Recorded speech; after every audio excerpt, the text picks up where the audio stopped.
जी देखिए, अयोध्या से जीते माननीय सांसद श्री अवधेश पासी साहब, मैं तो गुमशुदा वाला वो लगवाने वाला हूँ पोस्टर। अगर 2-3 दिन में मुझे नहीं दिखाई दिए, उनका फ़ोटो कहीं नहीं दिखा अयोध्या दीपोत्सव में, तो मैं गुमशुदा की पोस्टर लगवाऊंगा कि हमारे माननीय सांसद जी किसी फतिया पढ़ते भीड़ में खो गए, नमाज पढ़ते भीड़ में खो गए और वो नहीं मिल रहे हैं। शासन प्रशासन उन्हें ढूंढे, आखिर वो कहाँ हैं। उनके लोकसभा में, जहाँ से वो जिस अयोध्या विधानसभा से 5000 वोट से हार गए थे, इसलिए गोपाल मिश्रा दोषी था। हिंदू इसलिए दोषी था क्योंकि वो प्रतिमा, भारत में बैठी हर घर की माँ का स्वरूप जो होता था, उसकी झलक निकाली गई थी, यात्रा निकाली गई थी, उस पर पथराव हुआ था। अब गोपाल मिश्रा के अंदर धर्म जिंदा था, वो सनातन को मानता है, वो राष्ट्र को जीता है, इसलिए वो पथराव होते देख प्रतिमा, यानी कि भारत के हर घर में बैठी माँ के ऊपर यदि पथराव हो रहा है तो भारत के हर घर के बेटे को शस्त्र उठा लेना चाहिए और प्रतिकार करना चाहिए ऐसे आतंकवादी मंसूबे का, और वही जमींदोज कर दिया जाना चाहिए। अखिलेश यादव ने कहा था कि अश्लील गाने बजा रहे थे, लेकिन वहाँ के लोगों से जब जानकारी ली गई, गांव के बुजुर्ग लोगों से जानकारी ली गई, तो उन्होंने कहा कि जय श्री राम के गाने बजा रहे थे। इसको लेके क्या कहिएगा? अब ऐसी अश्लील मानसिकता रखने वालों के लिए मेरे पास कोई शब्द ही नहीं है कि जो जय श्री राम के गानों को अश्लील गाना बता रहे हों, भाग पाएंगे, ठोक दिए जाएंगे। लेकिन कुछ लोग का कहना था, विपक्षी का भी कहना था कि हत्याएं हो रही है, एनकाउंटर नहीं हत्या हो रही है। इसको लेके क्या कहिएगा? कहाँ हत्या हो रही है? हत्या ही ना थी। गोपाल मिश्रा की निर्ममता पूर्वक हत्या कर दी गई। उसका और सवाल है मेरा, मैंने एनकाउंटर पे सवाल है जो तो अच्छा, वो मर गया जिसको गोली मारी गई थी, लेकिन उन्होंने ऐसा कहा है, वो मर गया जिसने गोली मारी थी। नहीं, वो मर भी जाएगा, क्योंकि योगी आदित्यनाथ जी महाराज जी की गोली है, वो ब्रह्मास्त्र है बाबा की। वो पूरे पाँव में गोली लगी है, पूरे शरीर को सड़न पैदा कर देगी। भैया, अपराध करके आप बच पाएंगे क्या? आज नहीं मरेंगे तो कल मरेंगे। लेकिन सरकार होगी, उम्र कैद की सजा होगी। अपराध तो अपराध है, किसी को मार देना इससे बड़ा कोई अपराध नहीं है। गोपाल मिश्रा की जिस तरीके से निशंस निर्ममता पूर्वक हत्या की गई, क्या किसी को बर्दाश्त है? वो क्या यही संविधान की सुरक्षा है? अखिलेश यादव साहब कह रहे थे कि वो गोपाल मिश्रा ही दोषी था, क्योंकि वो पाकिस्तानी झंडा जो उस छत पे लहरा रहा था, उसको उखाड़ कर वहाँ केसरिया ध्वज गाड़ आया। अरे एकजुटता का परिचय देते तो आज इतिहास रच गया होता।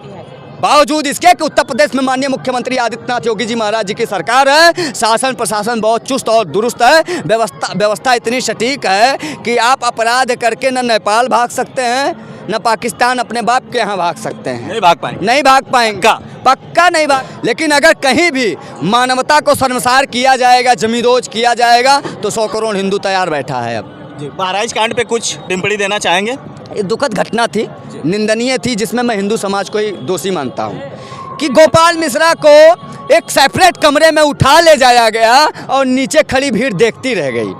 उसके सीने में 21 गोलियां गाड़ दी गई और हम ये सोचकर चुप रह गए कि वो मिश्रा था, वो पाणे था, ये जाटो था, ये जाट था, ये जूट था, ये कहाँ था, ये कुहार था, ये बढ़ई था, ये लोहार था, ये पासी था, ये क्षत्रिय था, ये वैश्य था, ये शूद्र था, ये वो था, ये था, ये फलनवा था, ये ढमकवा था। दिखाओ, ये भारत फोड़ो यात्रा करने निकले हैं, बस नाम इसकी भारत जोड़ो यात्रा है। महाराज जी, किताबें पढ़ाई जाती हैं, हिंदू मुस्लिम सिख ईसाई, फिर आपस में लोग लड़ते क्यों हैं? वजह क्या है? नहीं, हिंदू मुस्लिम सिख ईसाई नहीं, हिंदू भाई भाई, बाकी की अब करो विदाई। समझे? हिंदू मुस्लिम भाई भाई, बाकी की अब करो विदाई। और मानवीय मूल्यों को ध्यान में रखते हुए हम मानवता का सम्मान करते हैं। कुछ लोगों का कहना है कि जैसे ही भाजपा हारेगी, इस बार भाजपा फिर से अगर हार गई तो राम मंदिर में ताला लग जाएगा। आपका क्या मानना है? मैं आप ही से सवाल कर रहा हूँ। उनकी खाल खींच ली जाएगी जो राम मंदिर में ताला लगाने की बात करेंगे। किसी में क्षमता नहीं है। आप सुप्रीम कोर्ट की अवमानना कर सकते हैं क्या? बिल्कुल। सोचिए, ऐसी विचारधारा जिन लोगों के अंदर है, वो कैसे लोकतंत्र की हत्या करने के मंसूबे को लेकर आगे बढ़ रहे हैं, कैसे संविधान की और न्यायिक प्रक्रिया की हत्या करना चाहते हैं। अरे गर्व किया जाना चाहिए संविधान को मानने वाले लोगों को कि हमारे भगवान राम ने मर्यादा को पुनः स्थापित कर दिया और कटघरे में खड़ा होकर विजय श्री का हार पहनकर फिर आकर विराजमान हुए। भगवान ने तो संविधान और लोकतंत्र का भी सम्मान बढ़ा दिया, और ये लोग कहते हैं कि राम मंदिर में ताला लगा दिया जाएगा। ये इसी प्रकार से सत्ता से बाहर रहेंगे, न इनको ताला मिलेगी, न इनको चाबी मिलेगा। क्या लगाएंगे? बेरोजगार हो गए हैं, अनाथ हो गए हैं, निराश्रित हो गए हैं, दर दर की यातनाओं और यात्राओं के लिए विवश हैं। कहते हैं हम भारत जोड़ो यात्रा करने निकले हैं, तो काहे नहीं चले जाते हो पाकिस्तान, अफगानिस्तान, बांग्लादेश, भूटान? जाओ वहाँ जोड़ो। आपकी दादी ने तो अभी हाल ही में इंदिरा गांधी जी ने ही तो बांग्लादेश और पाकिस्तान भी बंटवा दिया था, जाओ उसी को जोड़ दो। पाकिस्तान बांग्लादेश भाईचारा बढ़ाओ, जाके बांग्लादेशी और पाकिस्तानियों में भाईचारा बढ़ा दो, मजहबियों को ही जोड़ के दिखाओ। ये भारत फोड़ो यात्रा करने निकले हैं, बस नाम इसकी भारत जोड़ो यात्रा है। महाराज जी, किताबें पढ़ाई जाती हैं हिंदू मुस्लिम सिख ईसाई, फिर आपस में लोग लड़ते क्यों हैं, वजह क्या है? नहीं, हिंदू मुस्लिम सिख ईसाई नहीं, हिंदू भाई भाई, बाकी की अब करो विदाई, समझे? हिंदू मुस्लिम भाई भाई, बाकी की अब करो विदाई। और मानवीय मूल्यों को ध्यान में रखते हुए हम मानवता का सम्मान करते हैं, लेकिन अगर कहीं भी मानवता को शर्मसार किया जाएगा, जमींदोज किया जाएगा, तो 100 करोड़ हिंदू तैयार बैठा है। अब बहराइच कांड पे कुछ टिप्पणी देना चाहेंगे? ये दुखद घटना थी, निंदनीय थी, जिसमें मैं हिंदू समाज को ही दोषी मानता हूँ कि गोपाल मिश्रा को एक सेपरेट कमरे में उठा ले जाया गया और नीचे खड़ी भीड़ देखती रह गई। उसके सीने में 21 गोलियां गाड़ दी गई और हम ये सोचकर चुप रह गए कि वो मिश्रा था, वो पाड़े था, ये जाटो था, ये जाट था, ये जूट था, ये कहाँ था, ये कुहार था, ये बढ़ई था, ये लोहार था, ये पासी था, ये क्षत्रिय था, ये वैश्य था, ये शूद्र था, ये वो था, ये था, ये फलनवा था, ये ढमकवा था।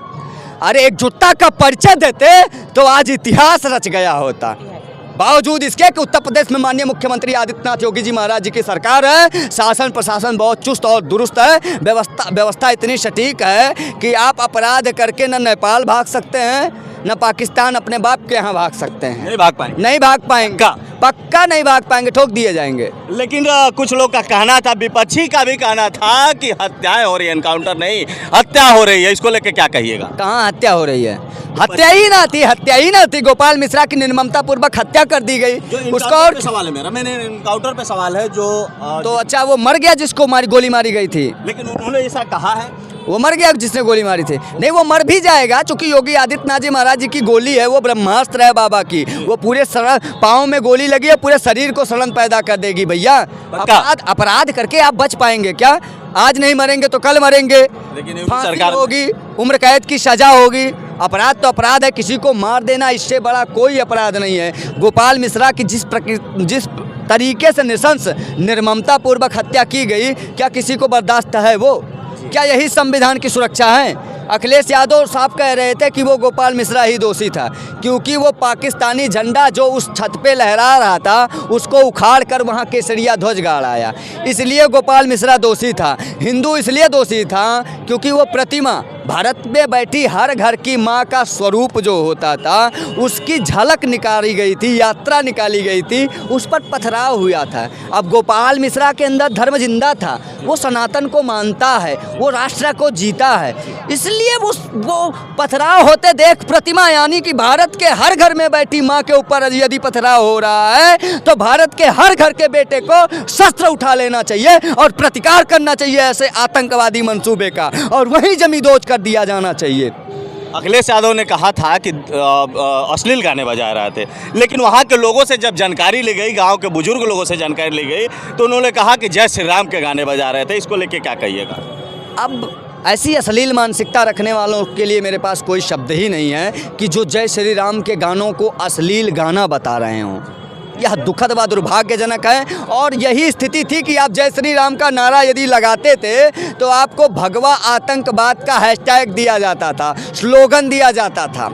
ये सब अखिलेश यादव साहब के पास में ही ऐसी मानसिकता है। ये ऐसे जुगाड़ इन्हीं के पास आते हैं कि यदि जय श्री राम के नारे बज रहे हैं तो वो अश्लील हैं। यह दुखद है, ऐसी बयानबाजी नहीं की जानी चाहिए। आप हमारे माननीय पूर्व मुख्यमंत्री हैं, आप सेकुलरिज्म की बात करते हैं, आप धर्मनिरपेक्षता की बात करते हैं, लेकिन पता नहीं क्यों हिंदू आस्था पर ही आप चोट पहुँचाते हैं। आप ही रामचरितमानस पढ़वाते हैं, आप ही के पार्टी में के लोग गोलियाँ चलवाते हैं, आप ही के ही लोग जो है राम पर प्रश्न खड़ा करते हैं, आप ही के ही लोग दंगा फसाद करते हैं, आप ही के पार्टी के कार्यकर्ता लोग ही जो दुष्कर्म में संलिप्त पाए जाते हैं। अपराधी होता है। कुछ लोग कहते हैं कि मुस्लिम उनका वोट बैंक है। उनका वोट बैंक है तभी तो उनके लिए लड़ते हैं, तभी तो वो खुल के बोल नहीं पाते हैं। आज देखिए, अयोध्या से जीते माननीय सांसद श्री अवधेश पासी साहब, मैं तो गुमशुदा वाला वो लगवाने वाला हूँ पोस्टर। अगर 2-3 दिन में मुझे नहीं दिखाई दिए, उनका फ़ोटो कहीं नहीं दिखा अयोध्या दीपोत्सव में, तो मैं गुमशुदा की पोस्टर लगवाऊँगा कि हमारे माननीय सांसद जी किसी फतिया पढ़ते भीड़ में खो गए, नमाज़ पढ़ते भीड़ में खो गए, और वो नहीं मिल रहे हैं। शासन प्रशासन उन्हें ढूंढे, आखिर वो कहाँ हैं। उनके लोकसभा में, जहाँ से वो जिस अयोध्या विधानसभा से 5000 वोट से हार गए थे, इतनी पीड़ा उनको नहीं होनी चाहिए कि वहाँ बन रहे कीर्तिमान में, विश्व कीर्तिमान में वो सम्मिलित ना हो पा तो रहे। जय श्री राम नहीं बोलते हैं, हैं? जय श्री राम नहीं बोलते हैं, हो सके इस दीपोत्सव में न शामिल हो। तो सेकुलर तो हैं, धर्मनिरपेक्ष तो हैं। भारत क्या है, धर्मनिरपेक्ष ही है ना। सर्वधर्म समभाव की बात करता है भारत ना। तो वो लोग यहाँ से जीते हुए लोकसभा के सबसे बूढ़े नवनिर्वाचित सांसद हैं। उसके बाद उनके यहाँ भव्य दीपोत्सव मनाया जा रहा, 30 लाख दिए जला के जगमगाए जा रहे हैं। उसके बाद आप सम्मिलित ही नहीं रहे हो। शासन प्रशासन की क्या व्यवस्था है, झाड़ू लग रहा है सड़कों पर कि नहीं, नाली सफ़ा हो रहे हैं कि नहीं, आए बड़े बड़े नालियों में छोटे छोटे कीड़े हैं कि नहीं, ये सारी चीज़ें आप ही को तो जिम्मेदारी है सदन में उठाने की। आप उठाते भी थे अभी पूर्व में, आप कह रहे थे अयोध्या कचरा है, अयोध्या ये है वो है, तमाम चीज़ों पर प्रेस कॉन्फ्रेंस किया। आपके नेताओं ने, अयोध्या के बड़े बड़े नेताओं ने प्रेस कॉन्फ्रेंस किया, जिसमें पवन पांडे साहब भी हैं।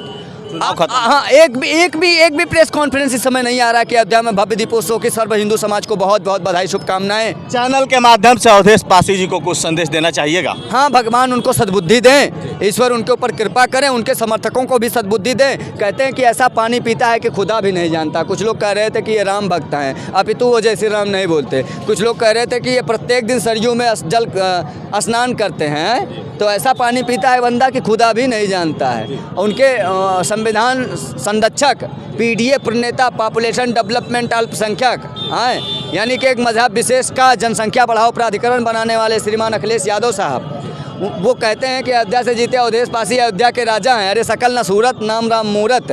थोड़ा बुद्धि सुधारिए, सनातन संस्कृति से जुड़िए, अपने पर्व और त्योहारों से जुड़िए, निश्चित ही प्रभु श्री राम आपको सद्बुद्धि देंगे। बहुत बहुत शुभकामना, आपसे मिलकर बहुत अच्छा लगा। और भी यहाँ पब्लिक है, जय जय श्री राम, और पब्लिक से हम कुछ बात करने की कोशिश करेंगे। तो कहना चाहता हूँ हाँ, हिंदुओं को लेकर के कि हिंदुओं में एकता है, हिंदुओं में एकता है कि मैं कहना चाहता हूँ कि शाश्वत के पथ के राही हम छल कपट हमारी राह नहीं, शाश्वत के पथ के राही हम छल कपट हमारी राह नहीं। हम हिंदू धर्म के रखवाले हैं, बाधाओं की परवाह नहीं, बाधाओं की परवाह नहीं। क्या बात है भाई के लिए। अंतिम विजय हमारी होगी, यह घोषित परिणाम है। अंतिम विजय हमारी होगी, यह घोषित परिणाम है। उसको कौन पराजित करता है, जिसके रक्षक राम है। अरे वाह। जय श्री राम। तो आपने देखा, और महाराज जी की जो बातें थी, कितने आप सहमत हैं। लेते हैं विराम, मिलेंगे नेक्स्ट वीडियो में। ऐसे वीडियो देखने के लिए हमारे चैनल पर विजिट करें। धन्यवाद।